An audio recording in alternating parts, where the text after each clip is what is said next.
जी हाँ, आपने बिल्कुल सही सुना।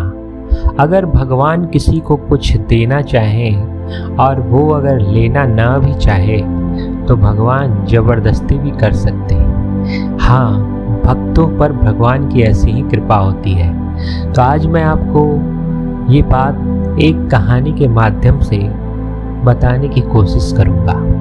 तो दोस्तों, बहुत पुराने समय की बात है। उस समय एक संत मलूक दास हुआ करते थे। मलूक दास कर्मयोगी थे और उनका भगवान पे कोई खास विश्वास नहीं था और वो भाग्य पे भी बिल्कुल विश्वास नहीं करते थे। शुरू में मलूक दास नास्तिक थे। एक समय की बात है, एक बार एक साधु उनके गांव में आए और रुके। साधु रोज सुबह शाम लोगों को रामायण की कथाएं सुनाते थे। गांव वाले उनका दर्शन करते थे और भगवान श्री राम की कथा का आनंद लेते थे। एक दिन भाग्यवश मलूक दास उस स्थान पर पहुंच गए जहां साधु महाराज रामायण की कथा सुना रहे थे। उस समय साधु महाराज गांव वालों को भगवान श्री राम की महिमा बता रहे थे और बोले, श्री राम जगत के सबसे बड़े हितैषी हैं। वह भूखों को भोजन, नंगों को वस्त्र और बेघरों को घर देते हैं। यह बात मलूक दास ने सुनी और कहा, महाराज, अगर मैं चुपचाप बैठा रहूं और राम का नाम जपूं और कोई काम न करूं तो क्या भगवान राम मुझे भोजन देंगे? साधु ने उत्तर दिया, अवश्य, निश्चित ही देंगे, इसमें कोई संदेह नहीं। यह सुनकर मलूक दास के मन में फिर से एक बार प्रश्न उठा और उन्होंने पूछा कि अगर मैं किसी घने जंगल में चला जाऊं और वहां अकेला रहूं तब क्या होगा? क्या वहां भी भगवान श्री राम मुझे भोजन देंगे? तो साधु ने कहा, बिल्कुल, इसमें कोई भी संदेह नहीं है, भगवान श्री राम तुम्हें उस जंगल में भी भोजन देंगे। मलूक दास साधु महाराज की बात को समझ तो गए, लेकिन उन्हें विश्वास नहीं हो रहा था।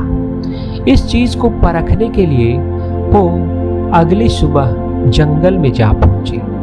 घने जंगल में कोई भी इंसान का नामो निशान नहीं था, सिर्फ पेड़ और जंगली जानवर। और मलूक दास एक घने पेड़ के पास पहुंचे और जाकर उसकी डालियों पर बैठ गए। चारों ओर घने पेड़ थे, झाड़ियां थी और किसी मनुष्य का कोई नामो निशान नहीं था। मलूक दास वहां ऐसे ही बैठे रहे। देखते देखते सुबह से दोपहर हो गई और उन्हें भोजन का एक कण भी नहीं मिला और उनकी भूख भी काफी तेज हो रही थी। उन्होंने सोचा कि लगता है साधु महाराज की बात झूठी है। सच्चाई ये है कि इस घने जंगल में मुझे भोजन नहीं मिलने वाला है। वो ऐसा सोच ही रहे थे कि तभी उन्हें दूर से कुछ घोड़ों के आने की आहट सुनाई दी। घोड़ों की आहट सुनकर मलूक दास ध्यान से बैठ गए और उधर देखने लगे जिधर से आवाज आ रही थी। उन्होंने देखा कि कुछ सरकारी अधिकारी घोड़ों पर बैठकर आ रहे हैं। जिस पेड़ पर मलूक दास बैठे थे उस पेड़ के नीचे पहुंचकर वो सब घोड़ों से उतर गए और वहां बैठ गए। बैठकर थोड़ी देर आराम किया। उसके बाद सब अपने बस्ते से अपने भोजन का डिब्बा निकालने लगे। उनका इरादा था कि यहाँ बैठकर भोजन किया जाए। तो जैसे ही सब अधिकारी अपने अपने डब्बों को खोलने लगे, उसी समय एक शेर की जबरदस्त दहाड़ सुनाई दी। शेर की दहाड़ से सभी डर गए। पहली बार उन्होंने सोचा कि शायद कहीं दूर शेर होगा, लेकिन इतने में फिर दूसरी बार शेर की दहाड़ सुनाई पड़ी। इस बार सब लोग और ज्यादा डर गए और उन्होंने सोचा कि शेर कहीं आसपास ही है। ऐसा सोचकर वो जल्दी जल्दी में वहां से भाग निकले। और जाते जाते अपने भोजन का डिब्बा वहीं छोड़ गए। अब मलूकदास के मन में आया कि देखो भगवान कैसी लीला कर रहे हैं। यहाँ इस जंगल में भोजन का कोई भी प्राप्त होने का उपाय न था, लेकिन भगवान श्री राम ने सच में भोजन मेरे लिए पहुंचा दिया। लेकिन शेर की दहाड़ की वजह से वो भी डरे हुए थे और थोड़ी देर तक पेड़ पर बैठे रहे कि पता नहीं शेर कब आ जाए, कहीं ऐसा ना हो कि उन्हें भोजन चाहिए और शेर ही उन्हें भोजन बना ले। लेकिन ऐसा नहीं हुआ। शेर थोड़ी देर में पेड़ के नीचे आया। उसने आसपास देखा। जब शेर को वहां कुछ शिकार नहीं मिला तो वो दूसरी तरफ निकल गया। शेर के कुछ देर जाने के कुछ देर बाद मलूकदास के मन में आया कि भूख तो बड़े जोरों की लग रही है, क्यों ना उतर के खा लिया जाए। लेकिन तभी उनके मन में ये विचार आया कि अगर मैं भोजन सामने होने पर भी ना खाऊं तो क्या भगवान मुझे फिर भी खिला देंगे। ऐसा सोचने के बाद वो इस बात को भी परखने की कोशिश करने लगे और वो उन्होंने सोचा कि मैं भोजन होने पर भी इसे हाथ तक नहीं लगाऊंगा, देखता हूँ भगवान मुझे कैसे खिलाते हैं। ऐसा सोचकर वो पेड़ पे फिर से आराम से बैठ गए। इतने में फिर से घोड़ों के टापों की आवाज उनको सुनाई पड़ी। वो सोचने लगे कि अब कौन आया। इतने में उन्होंने देखा कि ढेर सारे डाकुओं का एक दल पेड़ के नीचे आ पहुंचा। डाकू लग रहा था काफी दूर से आ रहे थे। उन्होंने आते ही अपने घोड़ों को बगल में पेड़ के बगल में बांध दिया और सभी उस घने पेड़ के नीचे आकर बैठ गए। वो काफी थके हुए थे तो वो आराम करने की इच्छा से उस पेड़ के नीचे बैठ गए।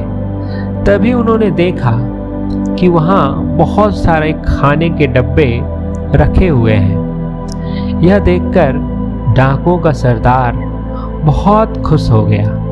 उसे लगा कि इस घने जंगल में भी भोजन का अच्छा प्रबंध हो गया है। लेकिन उनमें से उनका एक साथी जो शायद बहुत दिमाग वाला था, उसने कहा कि सरदार, इन भोजनों को हाथ लगाना ठीक नहीं है। हो सकता है किसी ने इस भोजन में जहर मिला रखा हो ताकि हम उसे खाकर मर जाएं।